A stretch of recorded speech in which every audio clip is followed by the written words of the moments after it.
ప్రభువా, నా పెదవులను నా హృదయమును శుద్ధి చేయుము. నేను నీ పవిత్ర సందేశమును ప్రజలకు వినిపింతును. పితకు పుత్రునకు పవిత్రాత్మకు స్తుతులు, ఆదిలో వలె ఇప్పుడును ఎల్లప్పుడును కలుగునుగాక. ప్రభుని సాక్షాత్కార మహోత్సవము. ప్రియమిత్రులారా, మానవ రక్షణ కొరకు దేవుడు తలపెట్టి నెరవేర్చిన మాహాత్మ్యములపై మనం కొద్ది రోజులుగా ధ్యానిస్తూ ఉన్నాం. డిసెంబర్ 25వ తేదీన క్రీస్తు జనన మహోత్సవమును కొనియాడాము. పశువుల మేత కొరకు ఏర్పాటు చేసిన తొట్టిలో పరుండ పెట్టబడి ఉన్న శిశువును గూర్చి మననం చేశాము. అనాది నుండి దేవుడై ఉన్నవాడు నిరుపేద స్థితిలో జన్మించటంలో ఉన్న ఆంతర్యమును యోచించాము. బలహీన శిశువుగా పొత్తిగుడ్డలలో చుట్టబడి ఉండటం కనుగొని విస్తుపోయాము. దేవుని వినయాన్ని కన్నులారా గాంచాము. ఆయన విశ్వసనీయత, వివేకము మానవ రూపములో చూచాము. పశువుల పాకలో పరుండి ఉండటం గమనించి దేవుని గొప్పతనం ఎంత సామాన్యంగా మన ఎదుట ప్రత్యక్షమయ్యిందో తెలుసుకొన్నాము. ఈరోజు తల్లి శ్రీసభ క్రీస్తు సాక్షాత్కార మహోత్సవమును మహా ఆనందముతో కొనియాడుతూ ఉంది. ఈ పండుగనే ముగ్గురు జ్ఞానుల పండుగ అని అంటారు, లేక ఇది ముగ్గురు రాజుల పండుగ అనే వాడుక కూడా ఉంది. రెండవ వాటికన్ మహాసభ 1969లో ప్రవేశపెట్టిన సంస్కరణ ప్రకారం ఇది ప్రభుని సాక్షాత్కార మహోత్సవముగా మార్పు చెందినది. సాక్షాత్కారం అని అంటే కనబడటం, ప్రత్యక్షం కావటం అని అర్థం. ఇంతకు ఈ పండుగ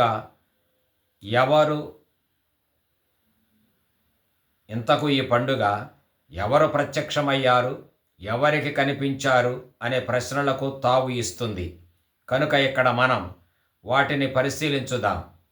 ఈరోజు మహోత్సవములో అన్యజాతి వాళ్ళు క్రీస్తును తమ దైవంగా అంగీకరించి ఆరాధిస్తున్నట్లు మనం గ్రహిస్తూ ఉన్నాం. తూర్పు దిక్కు నుండి జ్ఞానులు యెరూషలేమునకు వచ్చి బేత్లెహేములో జన్మించిన శిశువును దర్శించుకున్నారు. వారు ఆయనను తమ దేవునిగా అంగీకరించి ఆరాధించారు. బేత్లెహేము పశుల పాకలో పుట్టిన శిశువు మెస్సియా అని, రాజు అని, సమస్త ప్రపంచ జాతుల ప్రజలకు ప్రభువు అని వారు నమ్మారు, ప్రకటించారు కూడా. యాజకులుగాను, ఖగోళ శాస్త్రజ్ఞులుగాను, జ్యోతిశాస్త్రము నెరిగిన వారుగాను ఎంచబడిన వీరు యూదులు కారు. వీరు అన్యదేశీయులు. అయినా వారు గగనములో వెలసిన ఒక వింత తారను చూచి బేత్లెహేములో పుట్టిన శిశువును మహారాజుగా ఎంచి వచ్చి ఆయనను దర్శనం చేసుకొన్నారు. ఈ విధంగా శిశువుగా పుట్టిన దైవ కుమారుడే వీరిని తన జన్మస్థలానికి నడిపించాడు. కేవలం దేవుడు ఎన్నుకొనిన యూదులకు మాత్రమే కాక ఈ ప్రపంచంలోని అన్ని జాతి ప్రజలకు కూడా క్రీస్తు ప్రభువే, రక్షకుడే అను సత్యము ఈ విధంగా ప్రపంచములో సకల జాతి జనులకు ప్రత్యక్షం కావించబడింది. అందుచేతనే తూర్పు దిక్కు నుండి వచ్చిన జ్ఞానులు తమకు ఉన్న శాస్త్రజ్ఞానముతో ఆకాశములో క్రొత్త నక్షత్రం పుట్టడం గమనించి ఎవరో మహారాజు గాని లేక దైవాంశ సంభూతుడు గాని జన్మించి ఉంటాడని గ్రహించి అన్వేషిస్తూ వచ్చారు. సుదీర్ఘ ప్రయాణం కూడా చేసి వచ్చారు. ఈ వచ్చిన జ్ఞానులు ఎందరో ఎవరికీ తెలియదు. కానీ వారు ముగ్గురు అని వారి పేర్లు మెల్కియోర్, కస్పార్, బల్తజార్ అని తరువాతి సంప్రదాయాలు తెలియజేశాయి. 9వ శతాబ్దికి చెందిన ఒక ఇటాలియన్ వ్రాతప్రతిలో ఈ పేర్లు నమోదు చేయబడినవి. ఇవే పేర్లు 7వ శతాబ్దికి చెందిన పర్షియా భాష వ్రాతప్రతిలోనూ కనిపిస్తూ ఉన్నవి. వీరు నూతన శిశువును దర్శించారు. ఆ శిశువులోనే రాజును దైవమును చూచారు. రాజునిగా దేవునిగా భావించి ఆయనకు దైవారాధనలు చెల్లించటానికి వచ్చారు.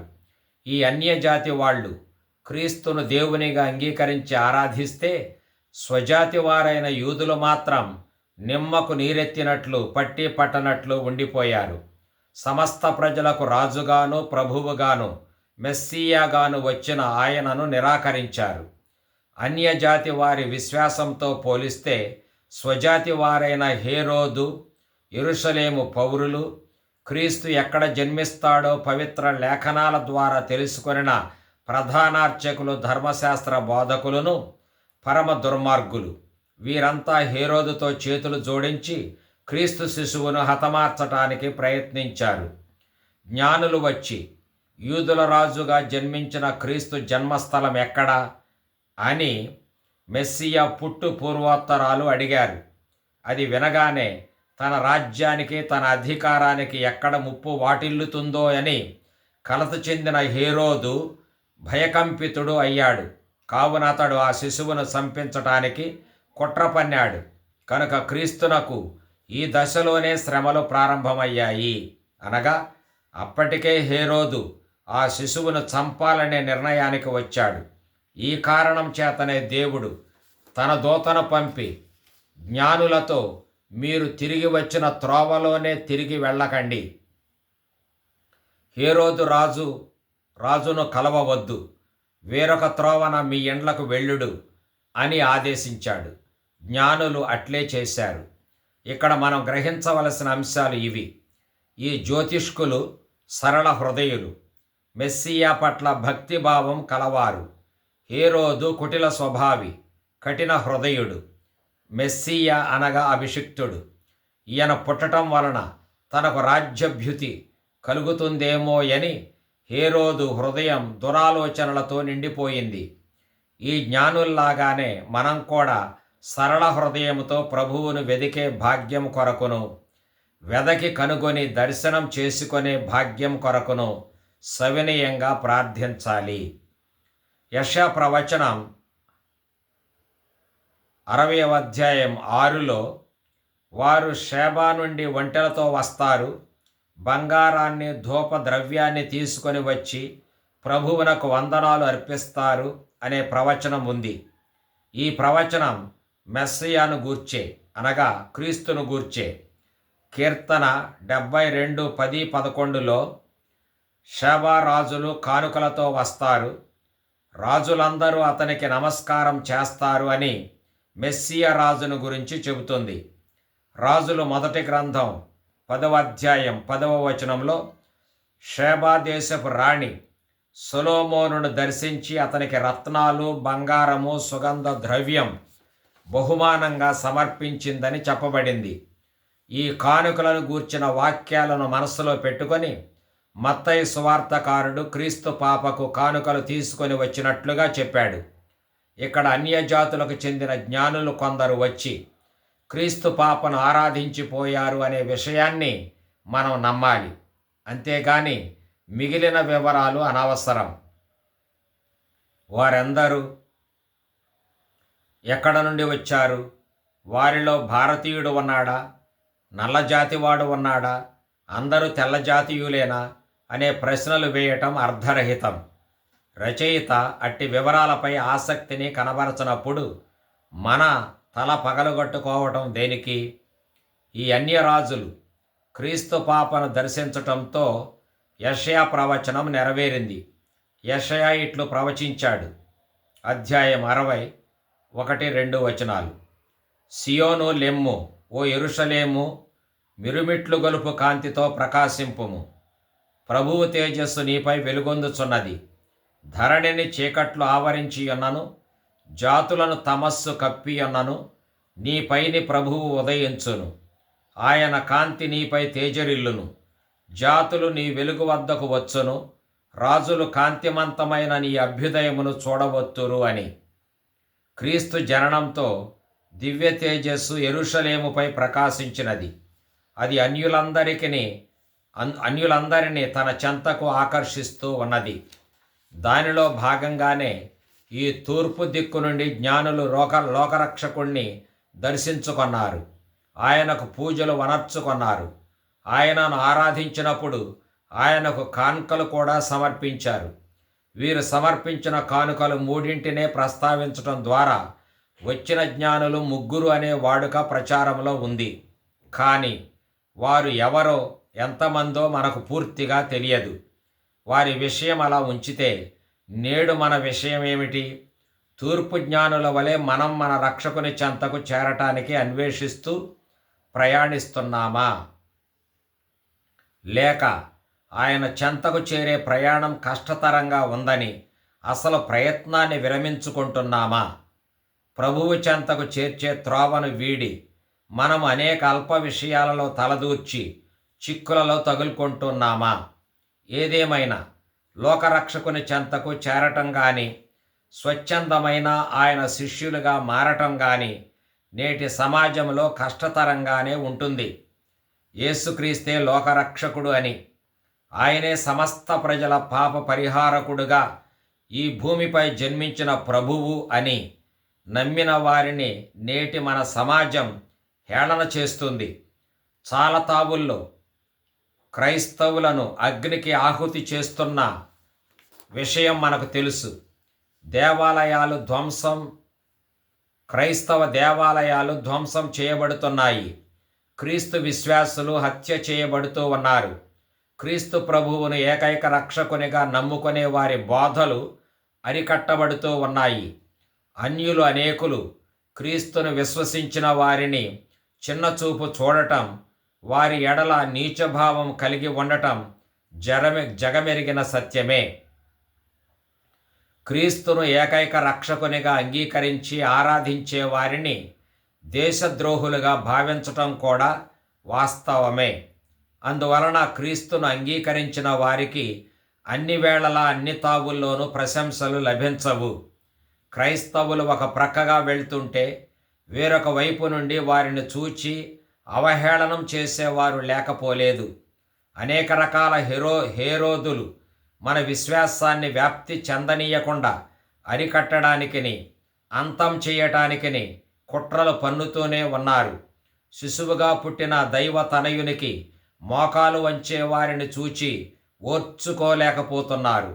రహస్య అధికారమును దుర్వినియోగం చేస్తూ క్రీస్తు ప్రభుని ప్రేమతత్వాన్ని నిరసించేవారు ఎందరో ఉన్నారు. వారు అనేక దౌర్జన్యాలకు హింసాకాండకు పాల్పడుతూ ఉన్నారు. అట్టి పరిస్థితుల్లో కూడా జ్ఞానులకు దేవుడు చూపించిన మార్గం గుండా మనం ప్రయాణించాలి. హేరోదు వంటి హానికరమైన వారికి చేజిక్కకుండా ప్రభువు చూపే సురక్షిత మార్గాన మనం ప్రయాణించాలి. ప్రయత్నములో క్రీస్తే మన ఏకైక రక్ష. క్రీస్తు ప్రభు తన శిష్యులతో మీరు ఇరుకు మార్గము గుండా ప్రయాణించండి అని అన్నాడు. ఎందుకని? విశాల మార్గములో కులాసాగా తిరిగే వారంతా మనకు అనేక ఆటంకాలు కలిగిస్తూ ఉంటారు. వారు ప్రయాణించే విశాల మార్గం పతనానికి దారి తీస్తుంది. కనుక ఇరుకు మార్గమే రక్షణాన్ని ప్రసాదిస్తుంది. అందువలన క్రీస్తునందు మనం నిలుపుకున్న విశ్వాసం వలన కష్టాలు ఎదురైనా సరే మనం నిరాశ చెందకూడదు. క్రీస్తునందు మనం నిలుపుకొనిన విశ్వాసమే మనలను నిరాశకు గురి కానివ్వదు. క్రీస్తు పాపను సందర్శించిన జ్ఞానులు ఆయన ఎదుట నేలపై సాష్టాంగపడి ఆరాధించారు. నేడు ఈ సాష్టాంగ ప్రణామం అనేక రూపాల్లో మనం వెల్లడిస్తూనే ఉన్నాం. చేతులు జోడించి ప్రార్థిస్తున్నాం, గౌరవప్రదంగా మోకరిస్తున్నాం, శిరస్సు వంచి నమస్కరిస్తూ ఉన్నాం. ప్రభువు సమక్షములో మేర మర్యాదలతో మౌన ప్రార్థనలో నిమగ్నమవుతూ ఉన్నాం. హృదయములో మనతో సంభాషించే ప్రభువు స్వరాన్ని భక్తి శ్రద్ధలతో ఆలకిస్తూ ఉన్నాం, ఆచరిస్తూ ఉన్నాం. ఇవన్నీ సాష్టాంగ ప్రణామంలో భాగాలే. జ్ఞానులు బంగారమును, సాంబ్రాణిని, పరిమళ ద్రవ్యాలను సమర్పించారు. శ్రీసవ పితృపాదులు ఈ వస్తువులకు ఒక్కొక్క అర్థాన్ని సూచించారు. బేత్లెహేము గడ్డపై రాజుగా జన్మించిన వానికి కిరీటం ధరింపచేయటానికి, ఆయనను రాజుగా అంగీకరించడానికి బంగారమును సమర్పించారు. ఆయన నరరూపంలో నిగూఢమయ్యున్న దైవత్వానికి ధూపం వేసి పూజించారు. పరిమళ ద్రవ్యాలు మృతదేహానికి లేపనం చేసే వస్తువులు గనుక ఆయన పొందబోవు శ్రమలకును మరణానికి సూచనగా సమర్పించారు. అని వివరింపబడినది. ఇంకొందరు భక్తులు ప్రేమయను బంగారమును, సాంబ్రాణి అను దేవుని ఎడల తపనను, పరిమళ ద్రవ్యాలు అనెడు శ్రమలను సమర్పించారు అని వెల్లడించారు. వీటన్నిటినీ మించిన విలువైన అర్పణం వస్తు వాహనాదులు కాదు, కానీ మన ఆత్మను దేవునికి అంకితం చేసుకొనటమే విశిష్టార్పణం.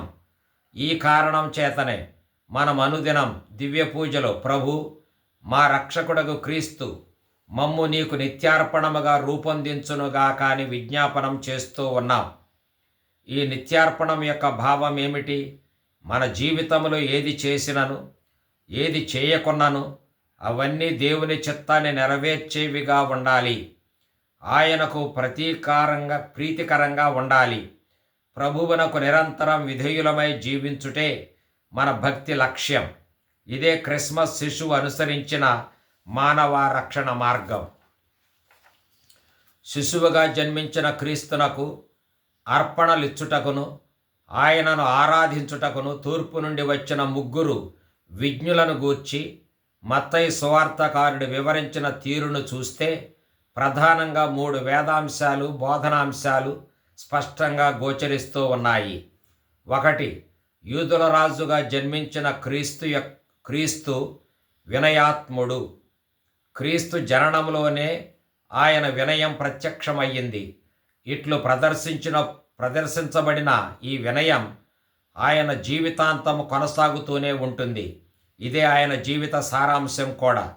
ఈ విషయాన్ని మత్తయి 21:5లో ఇట్లు పేర్కొన్నాడు: ఇదిగో నీ రాజు నీ వద్దకు వచ్చుచున్నాడు, అతడు వినమ్రుడు, గాడిదపై భారవాహకమగు దాని పిల్లపై ఎక్కి వచ్చుచున్నాడు అని సియోను కుమార్తెతో చెప్పుడు అను ప్రవక్తల ప్రవచనాన్ని ప్రస్తావించాడు. ఈరోజు వినమ్ర హృదయుడు అనే వేద సత్యాన్ని ప్రబోధించాడు. ఈ రాజు వినమ్ర హృదయుడు అనే వేద సత్యాన్ని ప్రబోధించాడు మత్తయి. 2. దేవుని ప్రజలుగా గుర్తింపు నొందిన ఇశ్రాయేలు ప్రజలను పాలించు నాయకుడు క్రీస్తే. మత్తయి 2:6. తొలుత ఆయన బోధలను వారికి మాత్రమే పరిమితం చేసుకొన్నాడు. నేను ఇశ్రాయేలు వంశమున చెదరిపోయిన గొర్రెల కొరకు మాత్రమే పంపబడితిని అని అన్నాడు. మత్తయి 15:24. అయినప్పటికీ తూర్పు దిక్కు నుండి వచ్చిన అన్యరాజులు లేక జ్ఞానుల వలె సమస్త లోక ప్రజలందరూ ఆయన చెంతకు వస్తారు. ఆయన విశ్వజనులందరి రక్షకుడనే సత్యము ప్రపంచమంతటను ప్రకటింపబడుతుంది. కనుకనే యేసు తన శిష్యులతో, ఇహపరములందు నాకు సర్వాధికారము ఇయ్యబడినది, కనుక మీరు వెళ్ళుడు, ప్రపంచమంతటా పర్యటింపుడు, సకల జాతి జనులకు పిత, పుత్ర, పవిత్రాత్మ నామమున జ్ఞానస్నానం అసగుచు వారిని నా శిష్యులను చేయుడు. నేను మీకు ఆజ్ఞాపించినదంతయు వారు ఆచరింప బోధింపుడు. లోకాంతము వరకు సర్వదా నేను మీతో పాటే ఉందును అని అభయమసగాడు. మత్తయి 28:18-20 వరకు. ఆయన సందేశమును ప్రపంచమంతటా వినిపించి నీతులు నేర్పుమని చెప్పలేదు. ధర్మసూత్రాలు నేర్పించి అందరినీ నడిపించమనలేదు. కానీ వారిని ఆయన శిష్యులనుగా చేయుమన్నాడు. శిష్యుడు అంటే ఎవరు? గురువును, ఆయన విజ్ఞానమును, వినమ్రతను అనుసరించువాడు. ఇట్టి విద్యను నేర్చుకొని దానిని అమలు జరిపేవాడే శిష్యుడు. కనుకనే క్రీస్తు విశ్వజనుల విమోచకుడు, ముక్తిదాత అనేది సుస్పష్టం. క్రీస్తు కేవలం యూదులకును, ఆ పిమ్మట క్రీస్తును నమ్ముకునే కొద్ది శాతం క్రీస్తువులకు మాత్రమే చెందినవాడు కాడు. ఆయన ఈ భూమిపై పుట్టి జీవిస్తున్న సమస్త జాతి ప్రజలందరికీ ఏకైక రక్షకుడు అనే వేదాంశాన్ని మత్తయి స్పష్టం చేశాడు. 3. వినమ్రుడైన క్రీస్తు అనుసరించు రక్షణ మార్గం ముళ్ళబాట అయి ఉంటుంది. శ్రమలను, హింసలను భరిస్తూ ఆయన రక్షణను అందరి కొరకు సాధించి ప్రసాదిస్తాడు. ఉదాహరణకు, క్రూరుడైన హేరోదు రాజు శిశుక్రీస్తుకు దశలోనే ప్రాణాంతకంగా ఉన్నాడు. అయినా ఈ బాధామయ మార్గములో పరలోకపు తండ్రి ఆయనను కాపాడుకొన్నాడు. ప్రభువు దూత యోసేపునకు కనిపించి, శిశువును చంపుటకు హేరోదు వెదకబోవుచున్నాడు, కావున నీవు లేచి బిడ్డను తల్లిని తీసుకొని ఈజిప్టునకు పారిపొమ్ము, నేను చెప్పు వరకు అచటనే ఉండుము అని ఆదేశించాడు. హేరోదు మరణించు వరకు యోసేపు ఈజిప్టులోనే ఉండిపోయి ఆ బిడ్డను తల్లిని రక్షించుకొన్నాడు. మత్తయి 2:13-15 వరకు. హేరోదు మరణానంతరం దేవుడు తన దూతను పంపి బిడ్డను చంపజూచిన వారు మరణించిరి అని యోసేపునకు తెలియజేశాడు. మత్తయి 2:19-23. ఈ రీతిగా అనుక్షణం పరలోకపు తండ్రి శిశుదశ నుండి తన కుమారుణ్ణి సంరక్షిస్తూనే ఉన్నాడు. భగవత్ కటాక్షం తన కుమారుని వెన్నంటే ఉంటుంది. ఇది 3వ వేదాంశం. ఈ కారణం చేతనే కీర్తనకారుడు క్రీస్తు రాజును గూర్చి ఇట్లు పాటలు పాడాడు. రాజులెల్లరూ అతనికి శిరము వంతురు, జాతులెల్లా అతనికి ఊడిగము చెయ్యును, అతడు తనకు మొరపెట్టుకొనిన పేదలను రక్షించును, దిక్కుమొక్కు లేని దీనులను కాపాడును అని గీతాలాపన చేశాడు. కీర్తన 72:10-11. కావున ఈరోజు మనం తూర్పు జ్ఞానులతోనూ ప్రపంచమంతటా వ్యాపించి ఉన్న క్రీస్తు భక్తులతోనూ ఏకమై మరియమాత నుండి జన్మించిన క్రీస్తును సమస్త లోక ప్రజల రక్షకునిగా ఆరాధించుదాం. అదే రీతిగా సమస్త ప్రజలకు ఆ సత్యాన్ని ప్రకటించుదాం. ఈరోజు మొదటి పఠనం యెషయా గ్రంథము నుండి గ్రహింపబడినది. అధ్యాయం 6, వచనాలు 1-6 వరకు. ఈ పాఠ్యభాగం ఆనందదాయకమైన ఒక గేయం. ఈ గేయంలో ప్రధాన అంశం ఇది: ప్రవాసములో ఉన్న యూదులు త్వరలో తమ స్వదేశానికి తిరిగి వస్తారు, తమ పవిత్ర నగరమైన యెరూషలేమునకు చేరుకొంటారు, స్వేచ్ఛగా తమ దేవుణ్ణి కొలుచుకొంటారు. గతములో మోషే నిర్మించిన మందసమును, సమాగమపు గుడారమును దేవుడు తన సాన్నిధ్యంతో నింపివేశాడు. ఆయన దివ్య తేజస్సుతో ప్రకాశింపచేశాడు. ఆ పూర్వ వైభవం తిరిగి వస్తుంది. ప్రభువు తేజస్సు గుడారమును నింపివేయటం వలన మోషే అందు అడుగు పెట్టలేకపోయాడు అని నిర్గమకాండం పేర్కొంది 40:34. అదే రీతిగా ఇప్పుడు కూడా ప్రభువు తన ప్రజలను తన సాన్నిధ్యంతో ప్రకాశిస్తూ వారిని నడిపిస్తున్నాడు. దైవ తేజస్సుతో ప్రకాశించి ఈ నూతన యెరూషలేమునకు రాజులందరూ విలువైన కానుకలను తోడుకొని వచ్చి దైవమును పూజిస్తారు. దేవుడు విశ్వమంతటికి ప్రభువు కనుక విశ్వజనులందరూ ఈ ఏకైక దైవమును పూజిస్తారు. అదే ఈరోజు తూర్పు దిక్కు నుండి వచ్చిన జ్ఞానులు చేసిన క్రియ. సమస్త లోక ప్రజలను దేవుడు ఆయన సేవకు ఆకర్షిస్తాడని, జగమంతా ఏకమై ఏకైక దేవుణ్ణి కొలుస్తుందని యెషయా ప్రవక్త చాలాసార్లు పేర్కొనటం గమనార్హం. ఉదాహరణకు యెషయా 56:6-7 ఇట్లు ఉన్నది: ఇశ్రాయేలును ప్రవాసము నుండి కొనివచ్చిన ప్రభువైన దేవుడు అన్యజనులను కూడా తీసుకొని వచ్చి ఆ ఇశ్రాయేలీలతో చేర్చుదునని ప్రమాణము చేయుచున్నాను అని ప్రభువు నుడివెనని ఉన్నది. ఇంకా ప్రభుని ప్రజలలో చేరి ఆయనను ప్రేమించి సేవించి అతని విశ్రాంతి దినమును పాటించి నిబంధనమును అనుసరించడు అన్యజాతి ప్రజలకు ప్రభువు ఇట్లు చెప్పుచున్నాడు: నేను మిమ్ము నా పవిత్ర పర్వతమునకు కొనివత్తును, నా ప్రార్థనా మందిరమున మిమ్ము సంతోష చిత్తులను గావింతును, నా బలిపీఠముపై మీరు అర్పించు బలులను దహన బలులను స్వీకరింతును, నా మందిరము సకల జాతి జనులకు ప్రార్థనా మందిరమని పిలువబడును అని కూడా వెల్లడించాడు యెషయా 56:6-7 వరకు.